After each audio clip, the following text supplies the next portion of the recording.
Sex and sexuality is commodified in our culture. Sex is packaged, it is filtered and sold and streamed and performed on demand. And so when someone hears sex therapist, they map it onto what they already understand about sex, which is transactional and fantasy and performance.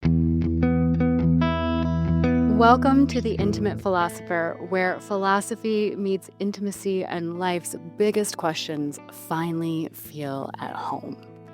I'm Dr. Emma Smith. I'm a licensed professional counselor, certified sex therapist, and existential philosophy nerd, inviting you to join me for an after-hours conversation. This is a space to slow down, pour a glass of wine, or maybe a cup of tea, and explore the messy, beautiful intersections of meaning, connection, desire, and being fully human. This is the place for real conversations about the parts of life that don't fit neatly into a box. So, grab your glass, get comfy, and let's dive in. Hi, everyone, and welcome back to The Intimate Philosopher. I am so glad you're here.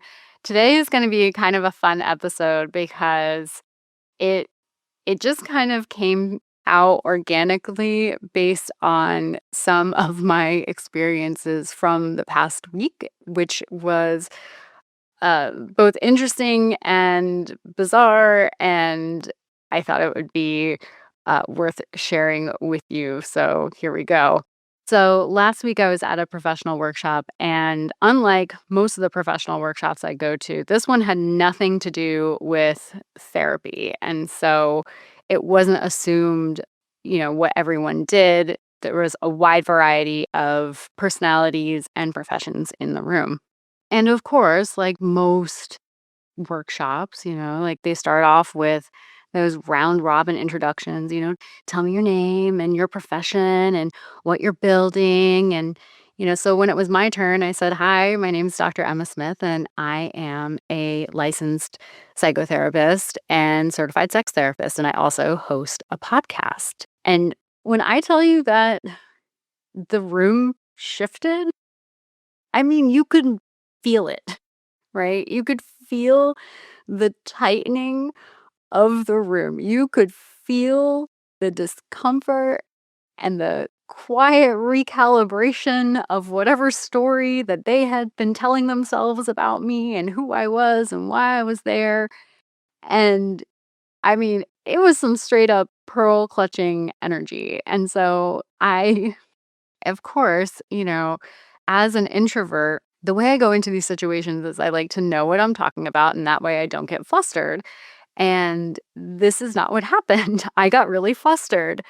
I saw and felt people's discomfort, and I immediately hear myself blurting out, and my podcast is completely appropriate for my 82-year-old mother to listen to.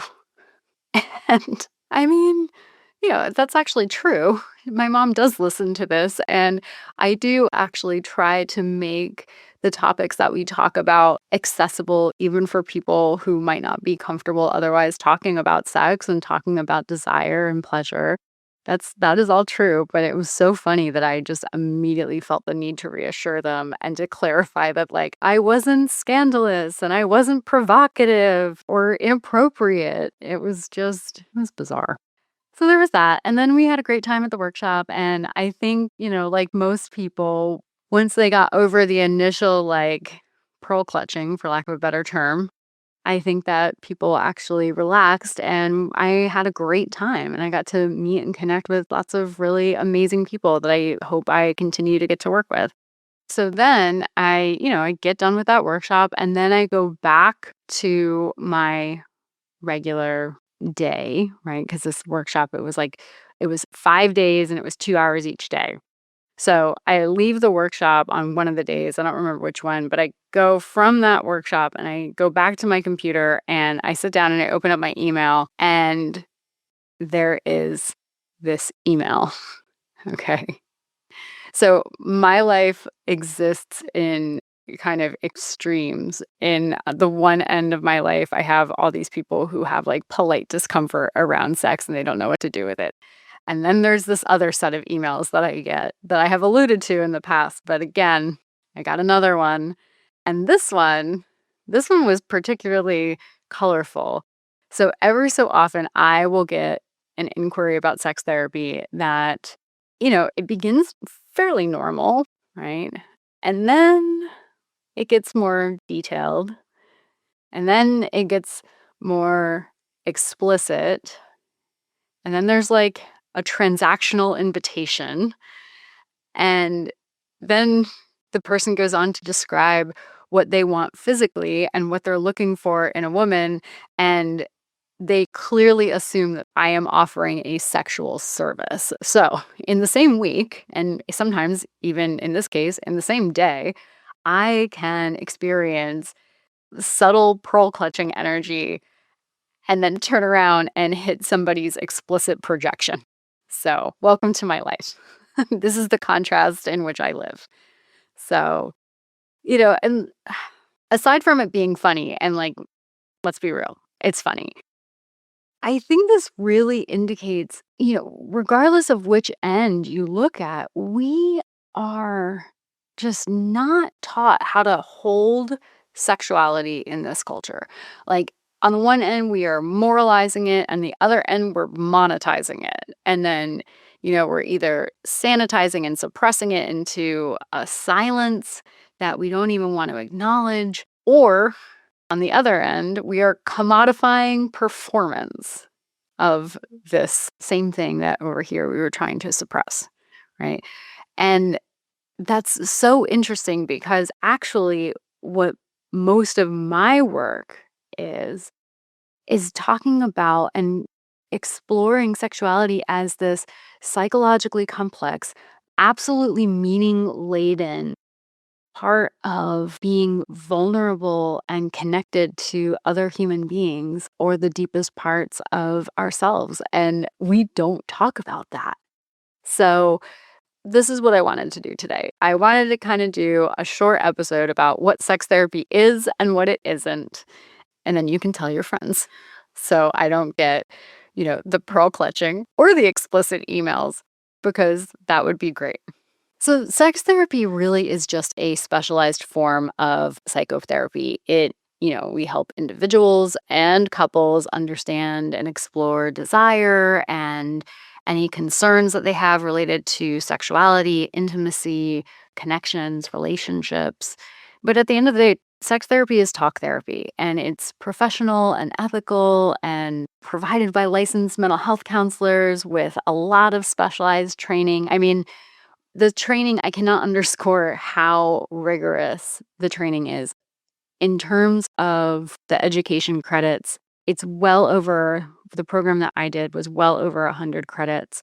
And then after you do all that education work, you still have to get a certain amount of supervision. And I believe I don't know if what it is currently, but when I went through, I'm pretty sure it was 18 months of clinical practice. And I had already been practicing 10 years, right? So it is a very rigorous thing. And so when the difference between maybe a sex positive therapist and a sex therapist is often miles apart. Right? That doesn't mean that regular sex positive therapists are bad. They're great, right? And we do different things, right? So, what does sex therapy include? Well, here's what it includes. It's a lot of conversation and reflection about things like beliefs and values, desires, and any sexual concerns, relational concerns.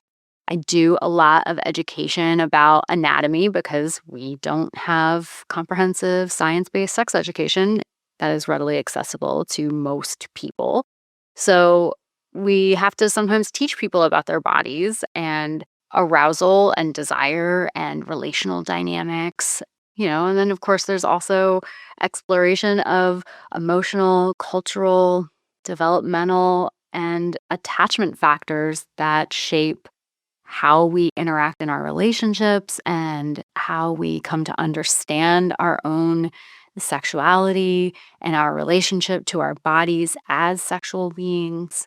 And then, of course, for me, because I come from a trauma background, I also, one of my favorite populations to work with are survivors of sexual trauma and overcoming and healing any shame or distress or avoidance that might be still impacting their ability to have the types of relationships and intimacy that they want. And it's some of my favorite work to do. And so we do that. There's a lot of attachment work. It's psychotherapy. It's psychotherapy with this specific lens. Okay, so now let's switch gears. And I want to tell you about what sex therapy is not. And if nothing else, let me say it's not a demonstration. And also, I am not an embodied, sentient set of IKEA instructions. I am not saying, okay, so take peg A and slide into slot B as pictured and use rubber mallet to tap lightly to ensure a secure fit. Like that is not what I am doing. That would be very weird. And no, I don't do that. There is no sexual demonstrations. There's no physical instruction. There's no nudity. There's no sexual acts or simulations or erotic massage or body work or any of that. In fact, remember those old memes and there was like 4 or 6 panels and it was, what my parents think I do, what my friends think I do, what I think I do, and then what I actually do.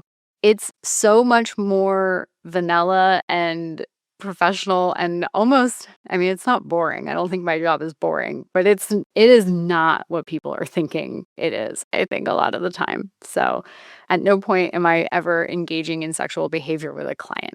That would be unethical, illegal, and truly grounds for immediate loss of licensure. We have really strict boundaries around dual relationships and power dynamics and consent and professionalism to protect our clients because they deserve trust and they deserve a separate space for psychological and emotional healing. So how did we get here? Why is it so confusing? Why is this so confusing for folks? Well, I was thinking about it. And here's what I think. And maybe you think differently, and I would love to hear your thoughts. Please let me know. I think it's because sex and sexuality is commodified in our culture. Sex is packaged, it is filtered and sold and streamed and performed on demand. And so when someone hears sex therapist, they map it onto what they already understand about sex, which is transactional and fantasy and performance. But sex therapy is not transactional, it's clinical, like relational, and it's psychologically rigorous work. I mean, you are unpacking and poking at all of the different uncomfortable and sometimes taboo things that everybody else in your life more than likely told you weren't supposed to talk about. And so that in and of itself is really interesting because we also live in a culture that sells sex constantly and then also panics when someone wants to talk about it thoughtfully. Think about like all of us on social media who are trying to do really great sex education work. We have to come up with like 18 different spellings to try to get around these blockers. And those blockers aren't made for us, they're made for, I would assume, they're made to protect the public against nefarious and dangerous content.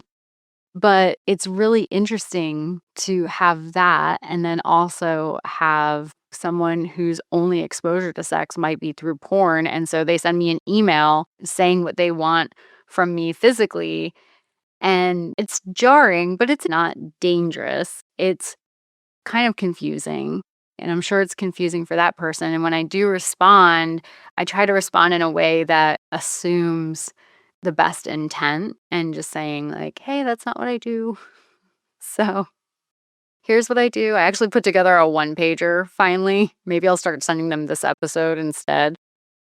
And I don't know. I have to come up with something though, because it happens a lot. It happens more than I would like. Can I talk a little bit more? I don't know why I'm asking this as a question. You have absolutely no power to decide whether or not I talk about this, but I want to ask your permission because I do actually want to talk a little bit more about existential sex therapy because it's so exciting. I love doing existential sex therapy because it really does kind of get away from all of this reductive discussion that we have when we do ever get to have a discussion about sex. It gets away from the mechanics and it really starts exploring meaning. And, one of my favorite questions to ask is what does desire and being able to want, let alone express that want, mean in your life? What did your early environment teach you about pleasure? And how was affection expressed in your home? Did your family communicate explicitly or implicitly about bodies and sex? What was your church teaching you about sexuality? Did you go to a church that talked about your body being sacred, or did you go to one of the churches that passed around the beat up rose and the used tube of toothpaste? Most sexual problems, if we're being honest, go beyond behavioral slip ups or mechanical failures. They're existential collisions between your history and what you desire or long for in your life going forward. They almost inherently involve identity. Our conversations touch on major themes of freedom and responsibility and shame and choice and longing. And depending on what you have in your past, sex can be so much more than just a physical act in the sense of it can be a source of hypervigilance, it can be a gateway to dissociation, it might be about compliance or avoidance. And that's why it's really important to me and why I love that an existential approach doesn't push performance. It talks about presence and understanding we exist in our bodies and desire can't really come forward inside a nervous system that feels unsafe. And for those folks who are deconstructing like religious conditioning or purity culture messaging, it's really about taking that deconstruction and integrating it into this aspect of your life too. And asking which beliefs were inherited and which were fear based and which ones actually still align with your values. You get to explore, who am I erotically and how do I know if I'm allowed to choose or how do I get myself to believe that now I'm allowed to choose. And it's fundamentally different than a technique driven model. Existential sex therapy treats sexuality as deep and meaning laden and a really unavoidable or just inherent dimension of human life. It's not something that has to be optimized or performed. It's something that gets to be lived in and understood. So I want to circle back to that email because I really want to emphasize that the point isn't to shame people who misunderstand what it is that sex therapists do. And, when they reach out expecting sexual services, they are misunderstanding the container. The container is psychotherapy, it is regulated and documented and ethically supervised and governed by professional associations and licensure boards. It really is healthcare. It's not entertainment and it's not fantasy fulfillment. It's a place where people can go when they are looking to examine attachment and belief systems and relational dynamics and the meaning of desire. So, as we close out, what I'm hoping is that if you're listening, maybe you're realizing that you might be trying to fix something that actually isn't a performance issue. Maybe it's a meaning issue. Maybe it's a safety issue. Maybe it's an alignment issue, right? So I wanted to bring you this story, and I also wanted to invite you to consider we don't have to necessarily increase our performance. If you want to, sure, we can talk about that. But also, are you owning your script? And this is the kind of work that starts with deep awareness. So I would love to support you on this journey. And if you've been trying to adjust your sex life or figure out what is happening with your desire and you haven't been able to understand it yet, the desire inventory that I created is linked in the show notes. And that's a good place for you to be able to begin. It's not a checklist about frequency or anything like that. It is a reflective tool that's designed to help you examine different dimensions of your life. And then there's some resources to support you on that journey. Okay. So thank you so much, and I will see you next time. Thank you so much for joining me for this after hours conversation. If something in today's episode made you pause, get curious, or see yourself a little more clearly, share it with a friend and keep that conversation going. Until next time, keep exploring that messy, beautiful space between meaning and being human. I'll see you next time.